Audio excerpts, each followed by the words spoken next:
맨날 바뀌니까요. 이 한 종목을 꾸준히 가져가시는 분들께 요즘 장세가 좀 곤욕이실 것입니다. 그래서 실제로는 어떻게 좀 투자를 하고 계신지 전략 체크인에서 포트폴리오 알아보는 시간 갖겠습니다. 오늘 바로자산운용의 윤정식 상무입니다. 안녕하세요. 네, 안녕하세요. 네. 요즘의 장세 어떤 점이 가장 중요하다고 보시는지 전반적인 흐름은 어떻게 파악하시나요? 네, 시장이 막 급변동, 그러니까 급등을 하거나 급락을 할 때 시장 대응하기가 굉장히 힘들죠.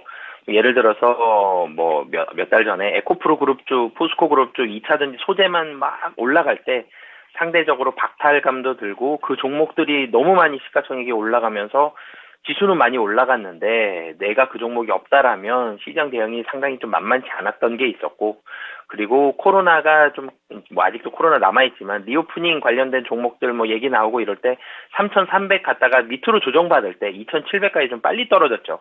이렇게 빨리 떨어질 때 이렇게 급락이 나오든 급등이 나오든 이럴 때 시장 대응하기 굉장히 힘들었는데, 최근 시장은 좀 특징적인 부분 중에 하나가 지수가 많이 변동되진 않습니다. 지수의 변동폭이 상당히 좀 제한적인데 지수가 갇혀 있음에도 불구하고 시장 대응하기가 굉장히 힘든 게 요즘 시장의 좀 특징이면 좀 특징 중에 하나다라고 보여지는데, 이 시장이 굉장히 얇아져 있는데 이 안에서 시가총액에는 크게 영향을 주지 않으면서 상당히 빠른 뭐 섹터별로 아니면 테마주라든지 이런 데로 뭐 순환매가 굉장히 좀 빠르게 일어나면서 예를 들어서 뭐 초전도체라든지 로봇이라든지 뭐 하루 이틀 좋았는데 다시 조정받고 이러면 잘못 산 건가, 아니면은 나빠진 건가, 이런 고민들도 들 때가 많죠. 뭐 이렇게 시가총액은 좀 잡아줬지만 이 안에서 굉장히 빠른 매매가 일어나서 좀 따라가기가 힘든 게 요즘 시장의 그런 특징인데, 지수만 놓고 보면 시장이 어렵지 않을 것 같습니다. 지수가 오늘 소폭 하락하면서 지금 2,579포인트인데요. 최근에 2,500에서 2,600 요 사이에서 움직이고 있는데 100포인트가 사실 채 되지 않아요. 이 8월 23일이 저점 찍었죠. 예, 8월 18일 있네요. 8월 18일이 2,504포인트였고요. 그리고 지금까지 거래일 수 쭉 해서 보면 제일 높이 올라간 게 종가 기준으로 보면은 9월 1일 2,563포인트입니다. 많이 차이가 안 나요. 한 60포인트도 차이가 나지 않는데, 지수가 많이 안 변했는데 이 안에 종목별로 좀 많이 변했는데, 이 얇은 박스권 움직임 안에서 지수는 분명히 좀 지지부진합니다.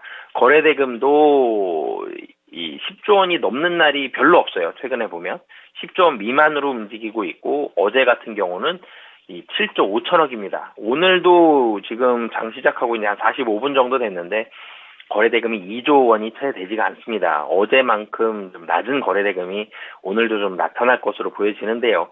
분명히 시장 지수만 놓고 보면 외국인과 기관은 관망세라 그러죠. 한 발짝 떨어져서 시장을 좀 소극적으로 참여하고 있는 모습이 최근에 나타나고 있고, 미국 같은 경우도 놓고 본다라면은 매파적인 움직임이 많이 걱정이 된다. 그러면서 시장이 좀 적극적이지가 않죠. 많이 올라가는 종목들 나오면 다시 차익 실현 매물 막 나오고요. 그리고 좀 떨어졌다 싶으면 다시 여기서 매수세는 들어옵니다만, 적극적으로 이 자리에서 위로든 아래로든 상방이든 하방이든 어느 쪽으로도 방향성을 아직 주지 못하는 게 최근 지수적인 시장의 흐름이고요. 그럼 왜 올라가지 못하느냐? 어제 같은 경우 사실 분위기가 그렇게 나쁘진 않았었는데 왜 올라가지 못하느냐라는 부분들 보면 역시 금리입니다. 이 부동산 경기도 그렇고 주식시장도 그렇고요.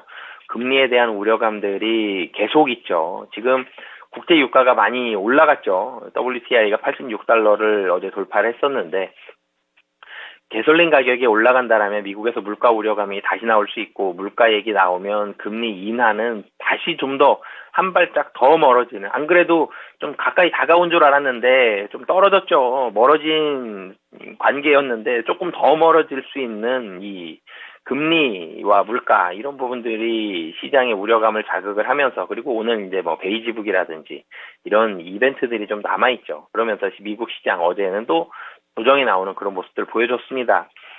미국 증시도 좀 소극적이고 국내 증시도 좀 소극적일 때 사람도 그렇죠. 좀 위축돼 있는 상태에서는 작은 소리에도 깜짝 놀라기 마련입니다. 그래서 미국에서의 이런 악재라든지 미국에서의 이런 뉴스들 이런 부분들에 대한 커플링 정도가 좀 더 심화되는 게 요즘 시장의 특징이고요.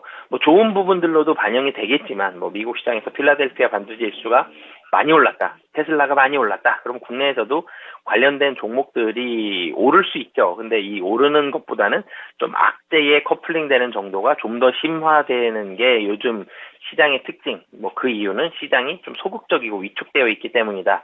라고 보시면 되겠고요. 그러면 이제 사실 계속 안 좋은 얘기만 말씀을 드렸는데 중국은 근데 기대감이 여전히 좀 살아있는 상황이죠. 중국은 경기 부양책 계속 노력을 하고 있습니다. 어떻게 경기 부양책을 해야 되는지. 그리고 중국에서 걱정했던 게 부동산 리스크였는데 공산국가이기 때문에 사실 부동산 리스크가 이전에 뭐 리만 사태 때처럼 이렇게 확 터져 나올 가능성은 상당히 좀 낮습니다. 정부에서 좀 잘 통제를 할 가능성이 좀 높아 보이고 단 경기를 올리기 위해서는 중국에서 뭐 좀 경기 부양책이 좀 더 크게 나와야 되는데 이런 부분들은 아직은 좀 미미한 부분들이 있고 그리고 9월이 되면 중국 단체 관광 허용에 대한 부분들 중국도 한국도 뭐 추석 뭐 춘절 이런 기대감들이 좀 나오겠죠. 그러면서 중국 관련된 기대감들은 좀 나오고 있기 때문에 중국 관련된 종목들은 그나마 좀 자리를 좀 잘 유지하고 있는 그런 상황이고요. 지수로 다시 와보면 박스권의 움직임은 당분간 좀 지속이 될 것으로 보여집니다. 근데 박스권이 낮아졌죠. 지난달 초만 해도 2,500에서 2,650, 2,550에서 2,650을 제가 많이 말씀을 드렸었는데, 이제는 2,500에서 2,600으로 박스권이 좀 낮아졌습니다. 이 상태에서 박스권이 다시 올라가려면 금리 인상을 멈추겠다 혹은 금리 인하가 내년에 언제쯤 이루어질 가능성이 높아 보인다. 이런 언급들이 좀 나와야 되거든요. 금리 인상에 대한 우려감이 줄어들지 않는다라면 지금 자리에서는 좀 보수적으로 좀 박스권이 계속적으로 좀 유지가 될 가능성이 좀 높다라고 보시면 되겠습니다. 그러면은 그동안에는 8대2의 포트폴리오였죠. 현금이 20% 정도 있었는데요. 주식 포트폴리오 변화 좀 있으세요? 네, 8대2에서 주식을 조금 줄이겠습니다. 아. 종목별로 좀 차이가 있겠네요. 주식을 5 정도 줄이고요. 현금을 5를 늘려서 75대 25로 주식을 조금 줄여서 포트폴리오 가보도록 하겠습니다. 네, 혹시 뭐 매도나 신규 편입 종목 있으세요? 신규 편입을 하진 않고요. 지금 네. 포트폴리오 안에서 조금은 정리를 하겠는데요. 하이브가 비중 10으로 엔터에서 하이브를 담고 있었는데 네. 하이브는 하반기 실적 좋습니다만 비중이 사실은 경기 네. 민감한 종목들보다는 기존 종목들로 조금 더 집중을 하고 싶어서요. 하이브를 빼고요. 그리고 네. 삼성전자에서 비중을 5 정도 더 늘리도록 하겠습니다. 네. 그러면 기존의 포트폴리오 보면서 어떤 변화 있는지 좀 대비하면서 보시면은 더 눈에 확 들어오실 거예요. 기존의 포트폴리오는요, 주식 비중이 80%였습니다. 그리고 그 가운데 삼성전자가 25%의 비중을 차지하면서 중심을 잡아주고 있는 포트폴리오입니다. 기아와 한국콜마, S-오일, 하이브, 신세계가 각각 10%, 그리고 자동차 부품의 SL이 5% 이렇게 구성되어 있는 포트였는데 이 중에서 하이브 10%를 덜어냈다는 말씀이시죠? 그래서 하이브는 덜도록 하겠습니다. 네, 완전히 지금 매도 정리가 된 상황이고요. 엔터 섹터 전반에 대해서 약간은 좀 쉬어갈 거다 보수적으로 보시는 건지 아니면 이 종목에 국한된 판단이신 건지 이야기를 해주시죠. 네, 엔터가 사실 하반기가 나쁘지 않거든요. 왜 그러냐면 하반기에는 콘서트도 있고요. 그리고 하반기가 날씨가 좀 쌀쌀해지면 음악 쪽으로는 좀 더 사람들이 집중하게 마련입니다. 그래서 콘서트라든지 다른 음악이라든지 뭐 굿즈라든지 이런 쪽으로 조금 더 늘어날 가능성은 있는데 지금 시장 분위기가 이 엔터까지 갈 만큼의 자금 여력이 좀 만만치는 않아 보여서 조정이라기보다는 좀 쉬어가면서 좀 횡보할 가능성이 좀 더 높아 보여서 하이브 특정 종목이다라기보다는 엔터 섹터가 조금 쉴 가능성이 높아 보여서 하이브는 비중에서 빼도록 하겠습니다. 하이브를 매도로 하고 그리고 삼성전자를 5% 늘리셨어요. 이 종목은 제 기억으로는 20%에서 5% 계속해서 분할 매수 이 비중을 확대하고 있는 모습인데요. 어떤 이유 때문인가요? 네, 삼성전자를 비중을 늘린 게는 두 가지를 큰 틀을 보시면 될 것 같은데요. 우선 삼성전자만 놓고 봤을 때에는 삼성전자가 좋은 뉴스가 나왔죠. HBM3 인증이 완료가 됐다. 엔비디아 쪽에서. 그래서 엔비디아, AMD 좀 들어갈 가능성이 굉장히 높은 거 아니냐. 그러면서 레벨업이 됐죠. HBM에 대해서 삼성전자의 HBM에 대해서 의구심을 시장에서 가졌던 건 사실입니다. 근데 그 의구심을 이제는 물음표를 지워졌죠. 이제 인증됐다. 그러면서 물음표가 지워졌고 엔비디아를 고객사로 확보하게 된다면 삼성전자 굉장히 좋고 캐파가 더 커질 수 있는 거 아니냐. 이런 부분들이 나오면서 한번 크게 좀 올랐죠. 이런 부분에 있어서 최근 들어서 한 3일 동안은 조금은 매도가 좀 나왔다라고 보시면 되겠는데요. 삼성전자가 좋아진다라는 포인트를 첫 번째로 말씀을 드리겠습니다. HBM도 좋지만 D램 성수기가 3분기고요. 4분기 랜드 성수기인데요. 이 메모리의 성수기입니다. 한마디로 하반기가 메모리 성수기인데 이 성수기가 시장이 기대했던 성수기보다 좀 더 좋아집니다.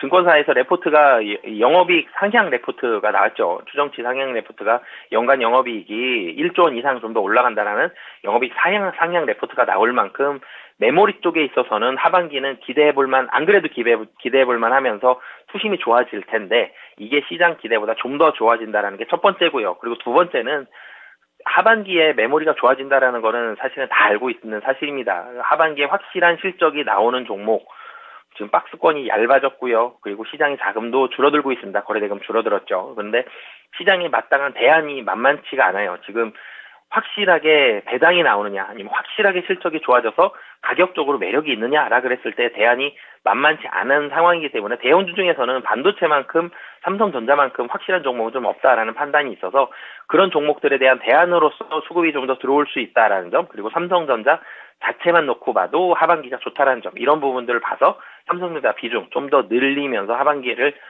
대응해 보도록 하겠습니다. 그리고 현재 보유 종목 가운데서 좀 눈에 띄는 오늘장 유난히 반짝이는 종목이 S-오일입니다. 사실 지금 함께하고 계시는 이 고수분들 포트폴리오 가운데서 유가 수혜주 들고 계신 분들 거의 없거든요. 특히나 S-오일은 윤상무님만 보유하고 계신데 S-오일 오늘 장 초반에 많이 강했었는데 지금은 약간은 음봉이기는 합니다. 7월달 후반에 사가지고요. 앞서 8만 원대도 안 팔았는데 만약에 요번에 더 상승을 한다면 파실 계획이 있으신지 아니면 직전 고점 그 이상까지도 내다보고 계시는지 궁금한데요. 네, 사실 개인적으로는 매도 가격을 8만 원에서 8만 5천 원 사이 정도가 적당할 것으로 보여집니다. 국제 유가가 좀 빨리 올랐죠. 사우디의 감산이 무슨 아람코 사실 영향도 좀 있기 때문에 감산이 조금 더 오래 지속이 될 가능성이 높다. 그래서 WTI가 86달러 넘어가면서 오늘 장 초반에 좀 강하게 오른 부분이 있는데 국제 유가는 그래도 80달러 선에선 유지가 될 것으로 보여지고 정제 마진도 계속적으로 좋다라는 점, 이런 부분들, 그리고 SOE 2분기에 너무 안 좋았는데 3분기부터는 확 좋아진다라는 점, 이런 부분들을 봤을 때 삼성전자랑 S-오일 업종은 다르지만 실적이 비슷하죠. 움직임이 2분기에 많이 안 좋았는데 3분기는 많이 좋아집니다. 두 종목 좋다라는 점. 지금 사실은 종목들이 다 실적이 좋은 종목들로만 사실은 굉장히 좀 추리려고 노력을 제가 많이 하고 있거든요. 그래서 실적에 있어서 봤을 때는 S-오일 이 단기적으로 그리고 조금 오른 부분들도 있기 때문에 매도 가격은 8만 원에서 8만 5천 원 사이로 잡을 예정이고요. 오늘 좀 많이 오른 부분에 있어서는 사이 실현 매물 나오지만 국제 유가와 정제 마진 봤을 때는 하반기 실적 상당히 좀 좋다라고 보시면 되겠습니다. 마지막으로 중국 소비 관련주 두 종목이나 있어서 간략하게만 좀 코멘트 들어볼게요. 이 두 종목 신세계와 한국콜마는 그대로 홀딩이세요? 네, 두 종목 모두 홀딩하겠고요. 한국콜마는 가격적인 매력도가 한번 조정 나왔었는데 계속 좋다라는 점, 그리고 신세계 같은 경우는 면세점이 워낙 좋습니다. 면세점이 굉장히 빠른 속도로 좋아지고 있고 중국 단체 관광객 추석이라든지 이런 부분들 효과 본다면 9월 중순 이후부터는 면세점 한 번 더 레벨업 될 가능성이 높다는 점, 이런 부분들에 주목을 해보시면 좋을 것 같습니다. 예, 알겠습니다. 그러면 보유 종목 응원하면서요. 다음 주에 뵙도록 하죠. 오늘 말씀 고맙습니다. 네, 감사합니다. 네. 시장 분위기가 바뀌고 이에 약간 미세 조정이 들어간 포트폴리오입니다. 한 번 더 보실까요? 네, 바로자산운용 윤정식 상무의 포트폴리오입니다. 최종 포트폴리오 현재 종목이 6종목으로 줄었죠. 하이브 매도 처리됐고요. 삼성전자가 비중이 30%까지 늘어났습니다. 기아와 SL 자동차 분야에서 두 종목이 있고요. 한국콜마, 신세계, 중국 소비 관련된 종목 각각 10%씩, 그리고 S-오일이 10% 있습니다. 이렇게 해서 저희 준비한 내용 모두 전해드렸습니다. 다양한 투자 판단에 대한 도움 말씀드렸고요. 종목의 상승 하락을 보장하지는 않습니다. 함께해 주신 여러분 고맙습니다.